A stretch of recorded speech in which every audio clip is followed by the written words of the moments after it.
Um,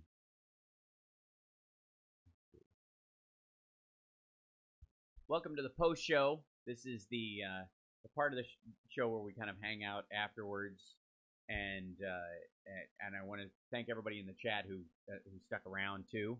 There's like 171 of us in here right now. That's not bad. It's a good little gathering. I wanted to mention, because it's Veterans Day, that I was asked to participate. One of the guys in my Masonic lodge died last week. He was 85 years old, and he'd been a member of the lodge that I belonged to for 50 years. We gave him his 50-year pin last year, and it is part of tradition that if the family requests, that you can have a Masonic service, or you have part of it. And sorry if the audio is not loud enough for you all. So you can request a. Is that better, you guys? Hope so. Yeah, maybe. You can request a service, and I've never seen it. I hadn't even seen it before I participated in it, which is fascinating because thankfully it's not something that we have to do with great regularity. And so I was sort of responsible for just a portion of the service. And our brother who passed away, he was a Navy veteran. They played taps at his funeral. They had an honor guard for him, which was really lovely. He was a podiatrist. He was a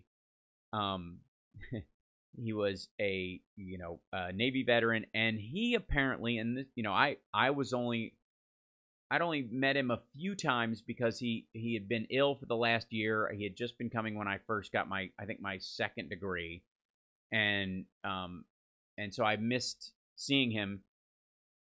As he got ill, he'd been there for years before, but apparently his entire life he fought for universal health care.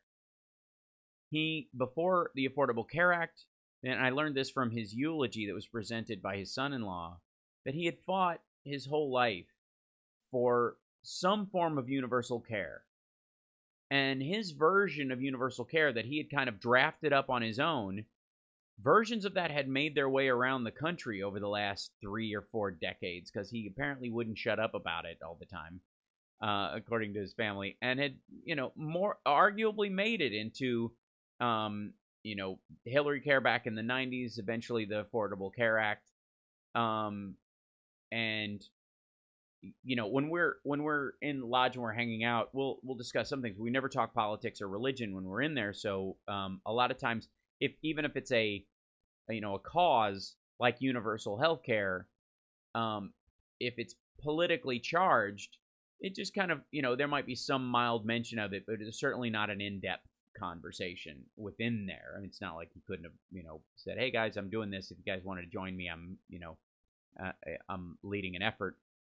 We'd all been there with him, but he was literally ahead of this, movement for decades. And it was curious to me that of all the people, or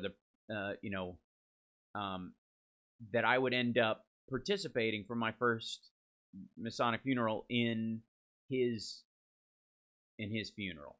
And he, by all accounts, was a lovely man and a wonderful grandfather and a wonderful father and husband, just a terrific human being.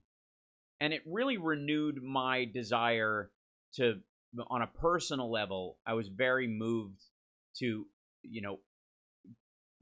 to be more forceful in my push for universal health care as well.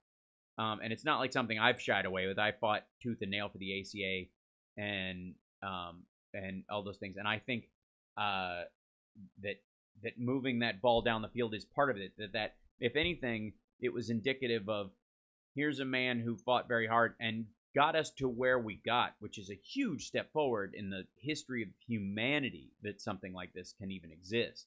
You can even look at Medicare, Medicaid, and Social Security as extraordinary steps. in just the growth of human community.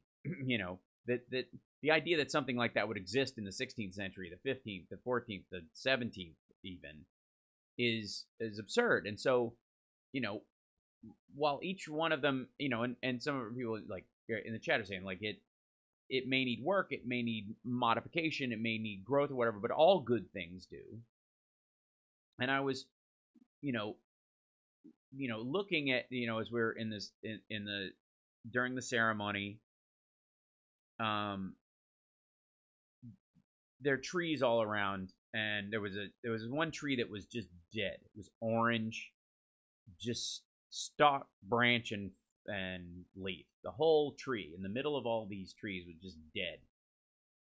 And as a metaphor for what was going on, you know, the service and the comparative nature of like all these trees that outlive the people who are being planted there.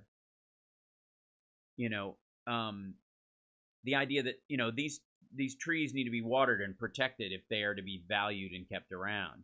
And the same thing is true of democracy and the systems of democracy that the elements of democracy we want to have. That there is no autopilot. There is no this illusion, I think, in the 90s that a lot of people had that, you know, that after the Soviet Union fell, we're pretty much on a, you know, on kind of a flat plane, and voting doesn't quite matter anymore. It's all kind of the same. And then that, you know, extrapolated into a kind of emotional and psychological laziness post 9/11 for a lot of people, or just a reactionary fear point by others. That between the two of those, it disassociated a lot of people from the power of democracy and why we all work together. So that experience for me was incredibly valuable, and it is something I will do again.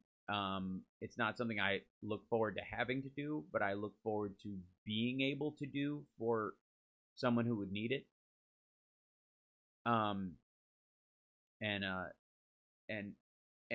And I look at, you know, the legacy of people when they pass away, or when they can no longer fight the good fight, either through age or infirmity, and the responsibility that comes if you are capable, if you do have that ability.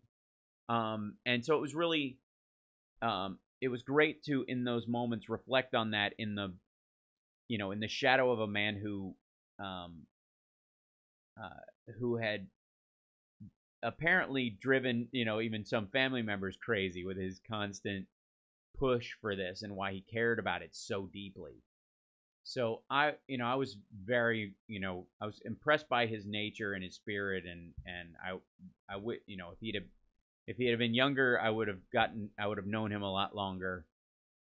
But it also made me, you know, proud to be there with some of the other members of the lodge and helping, you know, participate in this part of it, because for me, it was an important reflection.